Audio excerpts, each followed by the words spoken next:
Welcome to our channel, Daily Bible Tamil in English. Word of God. Bible சவாலின் 238வது நாளுக்கு வரவேற்கிறோம். இன்று நாம் ஏசாயா 37 முதல் 39 வரை வாசிக்கிறோம். நெருக்கடியான நேரங்களில் ஜெபத்தின் வல்லமையையும் தேவனை முழுமையாக நம்புவதன் முக்கியத்துவத்தையும் வெற்றியை அனுபவிக்கும் போது பெருமையடைவதன் ஆபத்தையும் இன்றைய வாசிப்பு நமக்கு வெளிப்படுத்துகிறது. எருசலேம் அச்சுறுத்தப்பட்ட போது எசேக்கியா ராஜா ஆண்டவரை நாடியதையும் தேவன் தமது வல்லமையாலும் உண்மையாலும் பதிலளித்ததையும் காண்கிறோம். நம்முடைய தேவனை விட எந்த எதிரியும் பெரியவன் அல்ல என்பதையும் உண்மையான ஜெபத்தின் மூலம் நமது பயங்களையும் பாரங்களையும் அவரிடம் கொண்டு செல்ல முடியும் என்பதையும் இந்த பகுதிகள் நமக்கு காட்டுகின்றன. அதே நேரத்தில் தேவன் நமக்கு கொடுக்கும் ஆசீர்வாதங்களில் தாழ்மையுடன் இருப்பதன் அவசியத்தையும் நினைவூட்டப்படுகிறோம். தேவனுடைய வார்த்தையின் இந்த பயணத்தில் தொடர்ந்து செல்லும் நாம் ஒவ்வொரு கஷ்டத்தையும் ஆண்டவரிடம் கொண்டு வந்து அவருடைய வல்லமையை நம்பி வாழ்க்கையின் ஒவ்வொரு காலத்திலும் தாழ்மையுடன் இருப்போம். இன்றைய வாசிப்பு நமது ஜெப வாழ்க்கையை வலுப்படுத்தி விசுவாசத்தை ஆழப்படுத்தி முழுமையாக தேவனை சார்ந்து வாழ நமக்கு கற்றுக் கொடுக்கட்டும். Welcome to day 238 of the Bible Challenge. Today's reading from Isaiah chapter 37 to 39 reminds us of the power of prayer, the importance of trusting God in times of trouble, and the danger of pride when we experience success. We see King Hezekiah turning to the Lord when Jerusalem is threatened, and God responding with power and faithfulness. These passages show us that no enemy is greater than our God and that sincere prayer can bring our fears and burdens before Him. At the same time, we are reminded to remain humble and careful with the blessings God gives us. As we continue our journey through God's Word, let us bring every difficulty to the Lord, trust His power, and remain humble in every season. May today's reading strengthen our prayer life, deepen our faith, and teach us to depend completely on God. ஏசாயா அதிகாரம் 37. Isaiah chapter 37. வசனம் 1. ராஜாவாகிய எசேக்கியா அதை கேட்டபோது தன் வஸ்திரங்களை கிழித்து இரட்டு உடுத்திக் கொண்டு கர்த்தருடைய ஆலயத்தில் பிரவேசித்து. Verse 1. And it came to pass, when King Hezekiah heard it, that he rent his clothes, and covered himself with sackcloth, and went into the house of the Lord. வசனம் 2. அரமனை விசாரிப்புக்காரனாகிய எலியாக்கீமையும் சம்பிரதியாகிய செப்னாவையும் ஆசாரியர்களின் மூப்பரையும் ஆமோத்சின் குமாரனாகிய ஈசாயா என்னும் தீர்க்கதரிசியினிடத்திற்கு இரட்டு உடுத்தவர்களாக அனுப்பினான். Verse 2. And he sent Eliakim, who was over the household, and Shebna the scribe, and the elders of the priests covered with sackcloth, unto Isaiah the prophet the son of Amoz. வசனம் 3. இவர்கள் அவனை நோக்கி, இந்த நாள் நெருக்கமும் கண்டிதமும் தூஷணமும் அனுபவிக்கிற நாள், பிள்ளை பேறு நோக்கியிருக்கிறது, பிறவோ பெலன் இல்லை. Verse 3. And they said unto him, Thus saith Hezekiah, This day is a day of trouble, and of rebuke, and of blasphemy, for the children are come to the birth, and there is not strength to bring forth. வசனம் 4. ஜீவனுள்ள தேவனை நிந்திக்கும்படி அசீரியா ராஜாவாகிய தன் ஆண்டவனால் அனுப்பப்பட்ட ரப்சாக்கே சொன்ன வார்த்தைகளை உமது தேவனாகிய கர்த்தர் கேட்டிருக்கிறார். உமது தேவனாகிய கர்த்தர் கேட்டிருக்கிற வார்த்தைகளின் நிமித்தம் தண்டனை செய்வார். ஆகையால் இன்னும் மீதியாயிருக்கிறவர்களுக்காக விண்ணப்பம் செய்வீராக என்று எசேக்கியா சொல்லச் சொன்னார் என்றார்கள். Verse 4. It may be the Lord thy God will hear the words of Rabshakeh, whom the king of Assyria his master hath sent to reproach the living God, and will reprove the words which the Lord thy God hath heard. Wherefore lift up thy Prayer for the remnant that is left. வசனம் 5. இவ்விதமாய் எசேக்கியா ராஜாவின் ஊழியக்காரர் ஏசாயாவினிடத்தில் வந்து சொன்னார்கள். Verse 5. So the servants of King Hezekiah came to Isaiah. வசனம் 6. அப்பொழுது ஏசாயா அவர்களை நோக்கி, அசீரியா ராஜாவின் ஊழியக்காரர் என்னை தூஷித்ததும் நீர் கேட்டதுமான வார்த்தைகளினாலே பயப்படாதேயும். Verse 6. And Isaiah said unto them, Thus shall ye say unto your master, Thus saith the Lord, Be not afraid of the words that thou hast heard, wherewith the servants of the king of Assyria have blasphemed me. வசனம் 7. இதோ அவன் ஒரு செய்தியை கேட்டு தன் தேசத்துக்கு திரும்புவதற்கான ஆவியை நான் அவனுக்குள் அனுப்பி அவனை அவன் தேசத்திலே பட்டயத்தால் விழப்பண்ணுவேன் என்று கர்த்தர் உரைக்கிறார் என்பதை உங்கள் ஆண்டவனிடத்தில் சொல்லுங்கள் என்றான். Verse 7. Behold, I will send a blast upon him, and he shall hear a rumor, and return to his own land, and I will cause him to fall by the sword in his own land. வசனம் 8. அசீரியா ராஜா லாகீசை விட்டு புறப்பட்டான் என்று கேள்விப்பட்டு ரப்சாக்கே திரும்பி போய் அவன் லிப்னாவின் மேல் யுத்தம் பண்ணுகிறதை கண்டான். Verse 8. So Rabshakeh returned, and found the king of Assyria warring against Libnah, for he had heard that he was departed from Lachish. வசனம் 9. அப்பொழுது எத்தியோப்பியாவின் ராஜாவாகிய திராக்கா உம்மோடு யுத்தம் பண்ண புறப்பட்டான் என்று சொல்ல கேள்விப்பட்டான். அதை கேட்டபோது அவன் எசேக்கியாவின் இடத்துக்கு ஸ்தானாபதிகளை அனுப்பி. Verse 9. And he heard say concerning Tirhakah king of Ethiopia, He is come forth to make war with thee. And when he heard it, he sent messengers to Hezekiah, saying. வசனம் 10. நீங்கள் யூதாவின் ராஜாவாகிய எசேக்கியாவுக்கு சொல்ல வேண்டியது என்னவென்றால், எருசலேம் அசீரியா ராஜாவின் கையில் ஒப்பு கொடுக்கப்படுவதில்லை என்று நீ நம்பியிருக்கிற உன் தேவன் உன்னை எத்தவொட்டாதே. Verse 10. Thus shall ye speak to Hezekiah king of Judah, saying, Let not thy God, in whom thou trustest, deceive thee, saying, Jerusalem shall not be given into the hand of the king of Assyria. வசனம் 11. இதோ அசீரியா ராஜாக்கள் சகல தேசங்களையும் சங்கரித்த செய்தியை நீ கேள்விப்பட்டிருக்கிறாய், நீ தப்புவாயோ? Verse 11. Behold, thou hast heard what the kings of Assyria have done to all lands by destroying them utterly.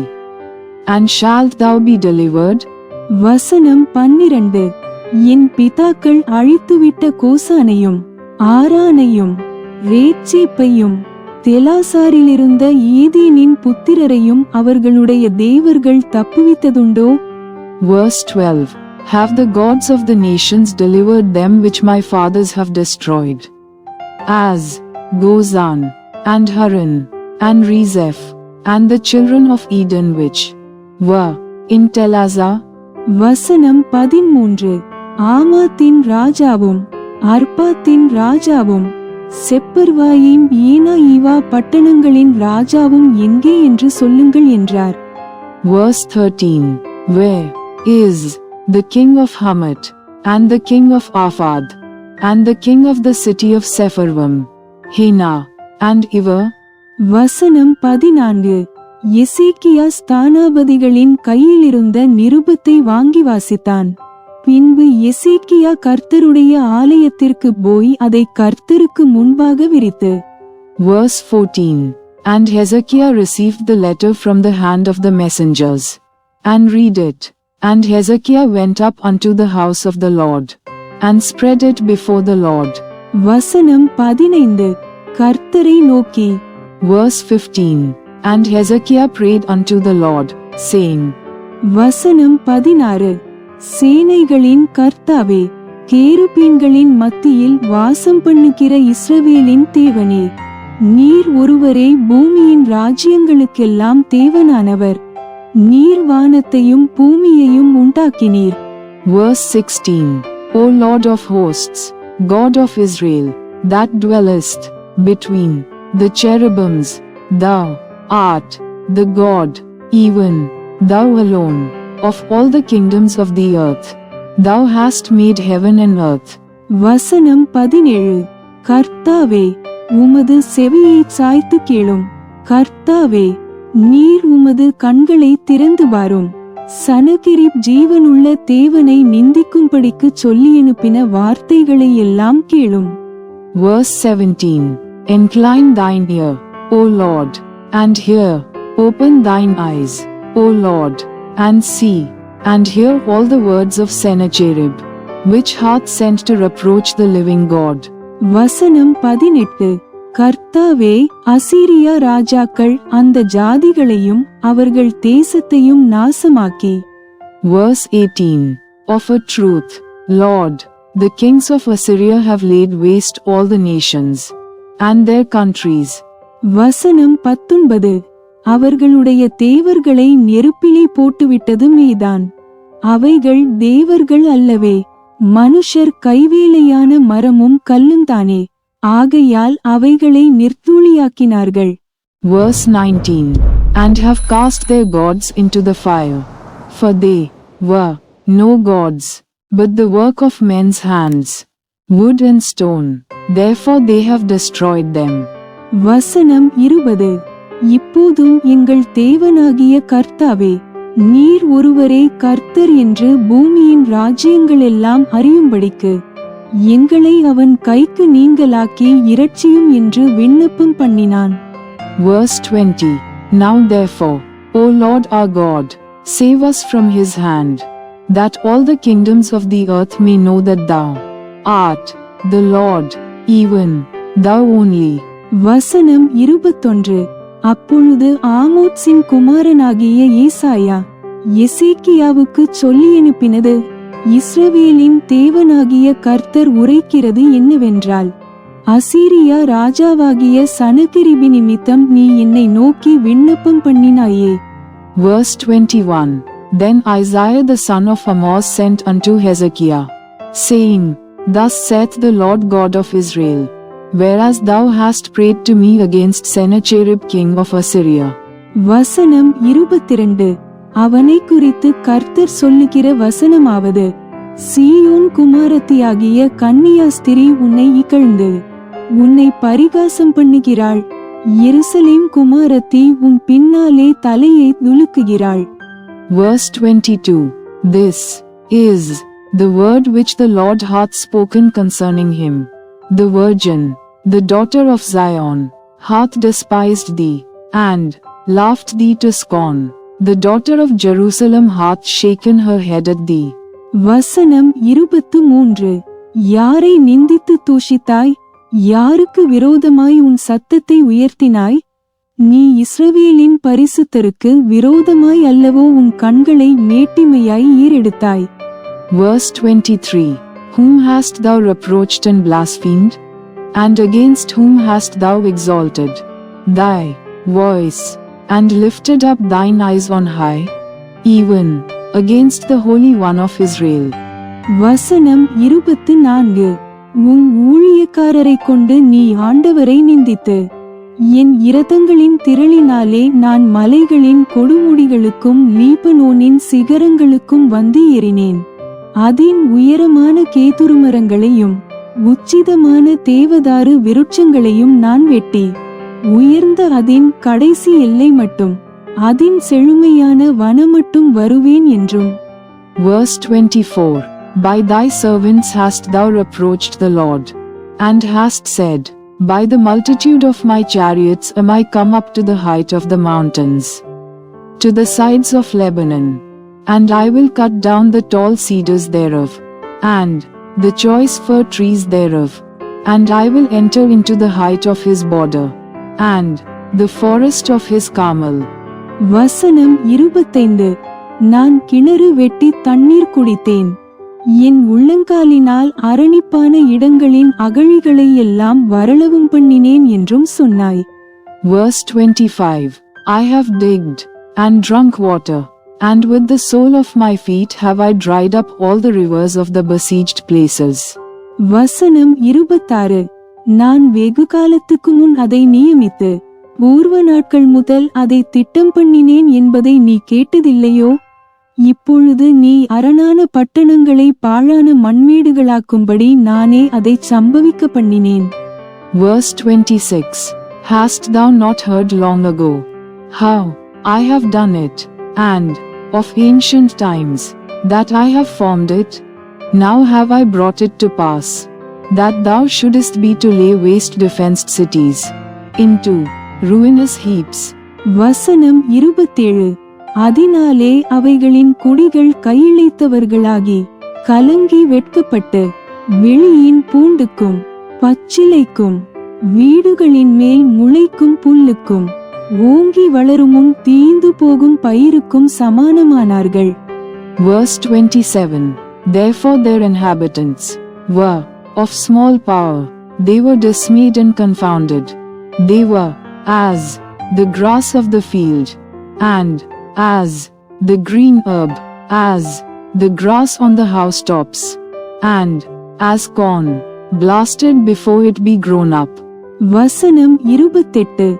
உன் இருப்பையும் உன் போக்கையும் உன் வரவையும் நீ எனக்கு விரோதமாய் கொந்தளிக்கிறதையும் அறிவேன். Verse 28. But I know thy abode, and thy going out, and thy coming in, and thy rage against me. வசனம் 29. நீ எனக்கு விரோதமாய் கொந்தளித்து வீரியம் பேசினது என் செவிகளில் ஏறினபடியினாலே நான் என் துரட்டை உன் மூக்கிலும் என் கடிவாளத்தை உன் வாயிலும் போட்டு நீ வந்த வழியே உன்னை திரும்ப பண்ணுவேன். Verse 29. Because thy rage against me, and thy tumult, is come up into mine ears, therefore will I put my hook in thy nose, and my bridle in thy lips, and I will turn thee back by the way by which thou camest. வசனம் 30. உனக்கு அடையாளமாயிருப்பது என்னவென்றால் இந்த வருஷத்திலே தப்பி பயிராகிறதையும் இரண்டாம் வருஷத்திலே தானாய் விளைகிறதையும் சாப்பிடுவீர்கள். மூன்றாம் வருஷத்திலோ விதைத்து அறுத்து திராட்சத் தோட்டங்களை நாட்டி அவைகளின் கனிகளை புசிப்பீர்கள். Verse 30. And this shall be a sign unto thee, ye shall eat this year such as groweth of itself, and the second year that which springeth of the same, and in the third year sow ye, and reap, and plant vineyards, and eat the fruit thereof. வசனம் 31. யூதா வம்சத்தாரில் தப்பி மீந்திருக்கிறவர்கள் மறுபடியும் கீழே வேர்பற்றி மேலே கனி கொடுப்பார்கள். Verse 31. And the remnant that is escaped of the house of Judah shall again take root downward, and bear fruit upward. வசனம் 32. மீதியாயிருக்கிறவர்கள் எருசலேமிலும் தப்பினவர்கள் சீயோன் மலையிலுமிருந்து புறப்படுவார்கள். சேனைகளுடைய கர்த்தரின் வைராக்கியம் இதைச் செய்யும். Verse 32. For out of Jerusalem shall go forth a remnant, and they that escape out of Mount Zion. The zeal of the Lord of hosts shall do this. வசனம் 33. ஆகையால் கர்த்தர் அசீரியா ராஜாவை குறித்து அவன் இந்த நகரத்துக்குள் பிரவேசிப்பதில்லை, இதின் மேல் அம்பு எய்வதுமில்லை, இதற்கு முன்பாக கேடகத்தோடே வருவதுமில்லை, இதற்கு எதிராக கொத்தளம் போடுவதுமில்லை. Verse 33. Therefore thus saith the Lord concerning the king of Assyria, he shall not come into this city, nor shoot an arrow there, nor come before it with shields, nor cast a bank against it. வசனம் 34. அவன் இந்த நகரத்துக்குள் பிரவேசியாமல் தான் வந்த வழியே திரும்பி போவான். Verse 34. By the way that he came, by the same shall he return, and shall not come into this city, saith the Lord. வசனம் 35. என் நிமித்தமும் என் தாசனாகிய தாவீது நிமித்தமும் நான் இந்த நகரத்தை இரட்சிக்கும்படிக்கு இதற்கு ஆதரவாயிருப்பேன் என்பதை கர்த்தர் உரைக்கிறார் என்று சொல்லி அனுப்பினான். Verse 35. For I will defend this city to save it for mine own sake, and for my servant David Sake. வசனம் 36. அப்பொழுது கர்த்தருடைய தூதன் புறப்பட்டு அசீரியரின் பாளையத்தில் 1,85,000 பேரை சங்கரித்தான். அதிகாலமே எழுந்திருக்கும் போது இதோ அவர்கள் எல்லாரும் செத்து பிரேதங்களாய் கிடந்தார்கள். Verse 36. Then the angel of the Lord went forth, and smote in the camp of the Assyrians 185,000. And when they arose early in the morning, behold, they were all dead corpses. வசனம் 37. அப்பொழுது அசீரியா ராஜாவாகிய சனகெரி பிரயாணப்பட்டு திரும்பி போய் நினிவேயில் இருந்துவிட்டான். Verse 37. So Sennacherib king of Assyria departed, and went and returned, and dwelt at Nineveh. வசனம் 38. அவன் தன் தேவனாகிய நிஸ்ரோகின் கோவிலிலே பணிந்து கொள்ளுகிறபோது அவன் குமாரராகிய அத்ரமலேக்கும் சரேத்சேரும் அவனை பட்டயத்தினால் வெட்டி போட்டு அரரா தேசத்துக்கு தப்பி ஓடிப்போனார்கள். அவன் குமாரனாகிய எசரத்தோன் அவன் பட்டத்திற்கு வந்து அரசாண்டான். Verse 38. And it came to pass, as he was worshipping in the house of Nisroch his god, that Adramelech and Sharezer his sons smote him with the sword, and they escaped into the land of Armenia, and Esarhaddon his son reigned in his stead. ஏசாயா அதிகாரம் 38. Isaiah chapter 38. வசனம் 1. அந்நாட்களில் எசேக்கியா வியாதிப்பட்டு மரணத்துக்கு ஏதுவாயிருந்தான். அப்பொழுது ஆமோத்சின் குமாரனாகிய ஏசாயா என்னும் தீர்க்கதரிசி அவனிடத்தில் வந்து அவனை நோக்கி, நீர் உமது வீட்டு காரியத்தை ஒழுங்குபடுத்தும், நீர் பிழைக்க மாட்டீர், மரித்து போவீர் என்று கர்த்தர் சொல்லுகிறார் என்றான். Verse 1. In those days was Hezekiah sick unto death, and Isaiah the prophet the son of Amoz came unto him, and said unto him, Thus saith the Lord, Set thine house in order, for thou shalt die, and not live. வசனம் 2. அப்பொழுது எசேக்கியா தன் முகத்தை சுவர்புறமாக திருப்பிக் கொண்டு கர்த்தரை நோக்கி. Verse 2. Then Hezekiah turned his face toward the wall, and prayed unto the Lord. வசனம் 3. ஆ கர்த்தாவே, நான் உமக்கு முன்பாக உண்மையும் மன உத்தமமுமாய் நடந்து உமது பார்வைக்கு நலமானதைச் செய்தேன் என்பதை நினைத்தருளும் என்று விண்ணப்பம் பண்ணி எசேக்கியா மிகவும் அழுதான். Verse 3. And said, Remember now, O Lord, I beseech thee, how I have walked before thee in truth and with a perfect heart, and have done that which is good in thy sight. And Hezekiah wept so. வசனம் 4. அப்பொழுது எசாயாவுக்கு உண்டான கர்த்தருடைய வார்த்தையாவது. Verse 4. Then came the word of the Lord to Isaiah, saying. வசனம் 5.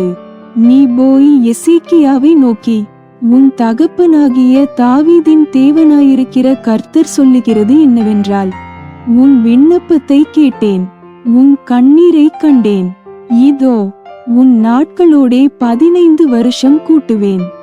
Verse 5. Go, and say to Hezekiah, Thus saith the Lord, the God of David thy father, I have heard thy prayer, I have seen thy tears. Behold, I will add unto thy days 15 years. வசனம் 6. நான் உன்னையும் இந்த நகரத்தையும் அசீரியா ராஜாவின் கைக்கு தப்புவித்து இந்த நகரத்துக்கு ஆதரவாயிருப்பேன். Verse 6. And I will deliver thee and this city out of the hand of the king of Assyria, and I will defend this city. வசனம் 7. இதோ ஆகாசுடைய சூரிய கடியாரத்தில் பாகைக்கு பாகை இறங்கின சாயையை 10 பாகை பின்னிட்டு திருப்புவேன் என்றார். Verse 7. And this shall be a sign unto thee from the Lord, that the Lord will do this thing that he hath spoken. வசனம் 8. தாம் சொன்ன இந்த வார்த்தையின்படி கர்த்தர் செய்வார் என்பதற்கு இது கர்த்தரால் உனக்கு அடையாளமாயிருக்கும் என்று சொல் என்றார். அப்படியே கடியாரத்தில் இறங்கியிருந்த சூரிய சாயை 10 பாகை திரும்பிற்று. Verse 8. Behold, I will bring again the shadow of the degrees, which is gone down in the sundial of Ahaz, 10 degrees backward, so the sun returned 10 degrees, by which degrees it was gone down. வசனம் 9. யூதாவின் ராஜாவாகிய எசேக்கியா வியாதிப்பட்டு தன் வியாதி நீங்கி சொஸ்தமான போது எழுதி வைத்ததாவது. Verse 9. The writing of Hezekiah king of Judah, when he had been sick, and was recovered of his sickness. வசனம் 10. நான் என் பூரண ஆயுசின் வருஷங்களுக்கு சேராமல் பாதாளத்தின் வாசல்களுக்குட்படுவேன் என்று என் நாட்கள் அறுப்புங்கிறபோது சொன்னேன். Verse 10. I said in the cutting off of my days, I shall go to the gates of the grave. I am deprived of the residue of my years. வசனம் 11. கர்த்தரை கர்த்தரை நான் இனி உயிரோட்டிருக்கிறவர்களின் தேசத்திலே தரிசிப்பதில்லை. இனி பூலோக குடிகளோடே இருந்து மனுஷரை நான் காண்பதில்லை. Verse 11. I said, I shall not see the Lord, even the Lord, in the land of the living. I shall behold man no more with the inhabitants of the world. வசனம் 12. என் ஆயுசு மேய்ப்பனுடைய கூடாரத்தைப் போல என்னை விட்டு பெயர்ந்து போகிறது. நீகிறவன் பாவை அறுக்கிறது போல என் ஜீவனை அறுக்க கொடுக்கிறேன். என்னை பாவிலிருந்து அறுத்து விடுகிறார். இன்று இரவுக்குள்ளே என்னை முடிவடைய பண்ணுவீர். Verse 12. Mine age is departed, and is removed from me as a shepherd's tent. I have cut off like a weaver my life. He will cut me off with pining sickness. From day, even, tonight wilt thou make an end of me. வசனம் 13. விடியற்கால மட்டும் நான் எண்ணமிட்டு கொண்டிருந்தேன். அவர் சிங்கம் போல என் எலும்புகளை எல்லாம் நொறுக்குவார். இன்று இரவுக்குள்ளே என்னை முடிவடைய பண்ணுவீர் என்று சொல்லி. Verse 13. I reckoned till morning, that, as a lion, so will he break all my bones. From day, even, tonight wilt thou make an end of me. வசனம் 14. நமுட்டைப் போலும் தகைவிலான் குருவியைப் போலும் கூவினேன். புறாவைப் போல் புலம்பினேன். என் கண்கள் உயர பார்க்கிறதினால் பூத்து போயின. கர்த்தாவே, ஒடுங்கி போகிறேன். என் காரியத்தை மேற்போட்டுக் கொள்ளும் என்றேன். Verse 14. Like a crane, oh, a swallow, so did I chatter. I did mourn as a dove. Mine eyes fail, with looking upward. O Lord, I am oppressed. Undertake for me. வசனம் 15. நான் என்ன சொல்லுவேன்? அவர் எனக்கு வாக்கு அருளினார். அந்த பிரகாரமே செய்தார். என் ஆயுசின் வருஷங்களிலெல்லாம் என் ஆத்துமாவின் கசப்பை நினைத்து நடந்து கொள்வேன். Verse 15. What shall I say? He hath both spoken unto me, and himself hath done it. I shall go softly all my years in the bitterness of my soul. வசனம் 16. ஆண்டவரே, இவைகளினால் மனுஷர் பிழைக்கிறார்கள். இவைகளெல்லாம் என் உயிர்க்கு உயிராயிருக்கிறது. என்னை சொஸ்தப்படவும் பிழைக்கவும் பண்ணினீர். Verse 16. O Lord, by these things men live, and in all these things is the life of my spirit. So wilt thou recover me, and make me to live. வசனம் 17. இதோ சமாதானத்துக்கு பதிலாக மகா கசப்பு வந்திருந்தது. தேவரீரோ என் ஆத்துமாவை நேசித்து அழிவின் குழிக்கு விலக்கினீர். என் பாவங்களையெல்லாம் உமது முதுகுக்கு பின்னாக எறிந்துவிட்டீர்.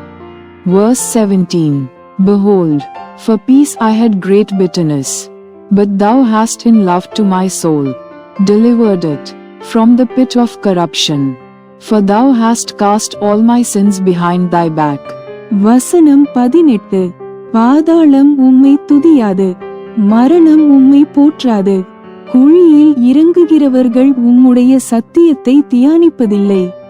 Verse 18. For the grave cannot praise thee, death can not celebrate thee.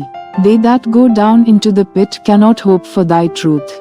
வசனம் 19. நான் இன்று செய்கிறது போல உயிரோடிருக்கிறவனே உம்மை துதிப்பான். தகப்பன் பிள்ளைகளுக்கு உமது சத்தியத்தை தெரிவிப்பான். Verse 19. The living, he shall praise thee, as I do this day. The father to the children shall make known thy truth. வசனம் 20. கர்த்தர் என்னை இரட்சிக்க வந்தார். ஆகையால் எங்கள் ஜீவநாள் எல்லாம் கர்த்தருடைய ஆலயத்திலே என் கீதவாத்தியங்களை வாசித்து பாடுவோம் என்று எழுதி வைத்தான். Verse 20. The Lord was ready to save me. Therefore we will sing my songs to the stringed instruments all the days of our life in the house of the Lord. வசனம் 21. அத்திப்பழத்து அடையை கொண்டு வந்து பிளவையின் மேல் பற்று போடுங்கள், அப்பொழுது பிழைப்பார் என்று ஏசாயா சொல்லியிருந்தான். Verse 21. For Isaiah had said, Let them take a lump of figs, and lay it for a plaster upon the boil, and he shall recover. வசனம் 22. அப்பொழுது எசேக்கியா, நான் கர்த்தருடைய ஆலயத்துக்கு போவதற்கு அடையாளம் என்னவென்று கேட்டிருந்தான். Verse 22. Hezekiah also had said, What is the sign that I shall go up to the house of the Lord? ஏசாயா அதிகாரம் 39. Isaiah chapter 39. வசனம் 1. அக்காலத்திலே பலாதானின் குமாரனாகிய மெரோதாக்பலாதான் என்னும் பாபிலோனின் ராஜா எசேக்கியா வியாதிப்பட்டிருந்து ஆரோக்கியமானதை கேள்விப்பட்டு அவனிடத்திற்கு நிருபங்களையும் வெகுமானத்தையும் அனுப்பினான். Verse 1. At that time Merodach-Baladan, the son of Baladan, king of Babylon, sent letters and a present to Hezekiah, for he had heard that he had been sick, and was recovered. வசனம் 2. எசேக்கியா அவர்களை கண்டு சந்தோஷப்பட்டு தன் பொக்கிஷசாலையையும் வெள்ளியையும் பொன்னையும் கந்தவர்க்கங்களையும் நல்ல பரிமள தைலத்தையும் தன் ஆயுதசாலை அனைத்தையும் தன் பொக்கிஷசாலைகளில் உள்ளதெல்லாவற்றையும் அவர்களுக்கு காண்பித்தான். எசேக்கியா தன் அரமனையிலும் தன் ராஜ்யத்தில் எங்கும் அவர்களுக்கு காண்பியாத பொருள் ஒன்றும் இல்லை. Verse 2. And Hezekiah was glad of them, and showed them the house of his precious things, the silver, and the gold, and the spices, and the precious ointment, and all the house of his armor, and all that was found in his treasures. There was nothing in his house, nor in all his dominion, that Hezekiah showed them not. வசனம் 3. அப்பொழுது ஏசாயா தீர்க்கதரிசி எசேக்கியா ராஜாவினிடத்தில் வந்து, அந்த மனுஷர் என்ன சொன்னார்கள், எங்கே இருந்து உம்மிடத்தில் வந்தார்கள் என்று கேட்டான். அதற்கு எசேக்கியா, பாபிலோன் என்னும் தூரதேசத்திலிருந்து என்னிடத்திற்கு வந்தார்கள் என்றான். Verse 3. Then came Isaiah the prophet unto King Hezekiah, and said unto him, What said these men, and from whence came they unto thee? And Hezekiah said, They are come from a far country unto me, even from Babylon. வசனம் 4. அப்பொழுது அவன், உம்முடைய வீட்டில் என்னத்தை பார்த்தார்கள் என்று கேட்டான். அதற்கு எசேக்கியா, என் வீட்டில் உள்ளதெல்லாவற்றையும் பார்த்தார்கள், என் பொக்கிஷங்களில் நான் அவர்களுக்கு காண்பியாத பொருள் ஒன்றும் இல்லை என்றான். Verse 4. Then said he, What have they seen in thine house? And Hezekiah answered, All that is in mine house have they seen. There is nothing among my treasures that I have not showed them. வசனம் 5. அப்பொழுது ஏசாயா எசேக்கியாவை நோக்கி, சேனைகளுடைய கர்த்தரின் வார்த்தையை கேளும். Verse 5. Then said Isaiah to Hezekiah, Hear the word of the Lord of hosts. வசனம் 6. இதோ நாட்கள் வரும், அப்பொழுது உன் வீட்டில் உள்ளதிலும் உன் பிதாக்கள் இந்நாள் வரைக்கும் சேர்த்ததிலும் ஒன்றும் மீதியாய் வைக்கப்படாமல் எல்லாம் பாபிலோனுக்கு கொண்டு போகப்படும். Verse 6. Behold, the days come, that all that is in thine house, and that which thy fathers have laid up in store until this day, shall be carried to Babylon. Nothing shall be left, saith the Lord. வசனம் 7. நீ பெறப்போகிற உன் சந்ததியாகிய உன் குமாரரிலும் சிலர் Babylon ராஜாவின் அரமனையிலே அரமனை வேலைக்காரராயிருப்பார்கள் என்று கர்த்தர் சொல்லுகிறார் என்றான். Verse 7. And of thy sons that shall issue from thee, which thou shalt beget, shall they take away, and they shall be eunuchs in the palace of the king of Babylon. வசனம் 8. அப்பொழுது எசேக்கியா ஏசாயாவை நோக்கி, நீர் சொன்ன கர்த்தருடைய வார்த்தை நல்லதுதான் என்று சொல்லி, என் நாட்களிலாவது சமாதானமும் உண்மையும் இருக்குமே என்றான். Verse 8. Then said Hezekiah to Isaiah, Good is the word of the Lord which thou hast spoken. He said moreover, For there shall be peace and truth in my days. Bible சவாலின் 238வது நாள் இப்போது நிறைவடைந்தது. இன்று ஏசாயா 37 முதல் 39 வரை வாசித்ததன் மூலம் நமது பிரச்சினைகளை ஆண்டவரிடம் கொண்டு வரும்போது எந்த மனித வல்லமையாலும் செய்ய முடியாத காரியங்களையும் அவர் செய்ய வல்லவர் என்பதை நினைவு கூர்ந்தோம். மிகப்பெரிய ஆபத்தின் நேரத்தில் எசேக்கியா தேவனை நாடியதையும் ஆண்டவர் தமது மகத்தான வல்லமையால் பதிலளித்ததையும் கண்டோம். தேவனுடைய ஆசீர்வாதங்களை அனுபவித்த பிறகும் நமது இருதயங்களை பெருமையிலிருந்து காத்து எல்லா மகிமையையும் தேவனுக்கே செலுத்த வேண்டும் என்பதையும் நினைவூட்டப்படுகிறோம். தேவனுடைய வார்த்தையின் இந்த பயணத்தில் தினமும் தொடர்ந்து உண்மையுடன் இணைந்திருக்கும் உங்கள் அனைவருக்கும் மனமார்ந்த நன்றி. இன்றைய வாசிப்பு தைரியமாக ஜெபிக்கவும் முழுமையாக தேவனை நம்பவும் ஒவ்வொரு ஆசீர்வாதத்திலும் ஒவ்வொரு சவாலிலும் தாழ்மையுடன் இருக்கவும் நம்மை ஊக்குவிக்கட்டும். தேவன் தமது மக்களின் ஜெபங்களை கேட்கிறார். அவரே நமது முழுமையான நம்பிக்கைக்கு தகுதியானவர் என்ற உறுதியுடன் இந்த பயணத்தை தொடர்ந்து முன்னெடுப்போம். நாளை 239வது நாளில் மீண்டும் சந்திப்போம். தேவன் உங்களை ஆசீர்வதிப்பாராக. Day 238 of our Bible challenge is now complete. Today, through Isaiah chapter 37 to 39, we were reminded that when we bring our troubles before the Lord, He is able to do what no human strength can accomplish. We saw Hezekiah seek God in a moment of great danger and witnessed the Lord's mighty response. We were also reminded that even after experiencing God's blessings, we must guard our hearts against pride and continue to give God the glory. Thank you for faithfully continuing this journey through God's Word each day. May today's reading encourage us to pray boldly, trust God completely, and remain humble in every blessing and every challenge. Let us continue forward with confidence, knowing that our God hears the prayers of His people and is always worthy of our trust. See you tomorrow for day 239. God bless you. Thanks for watching. Like, comment, and subscribe to Daily Bible Tamil in English. Word of God.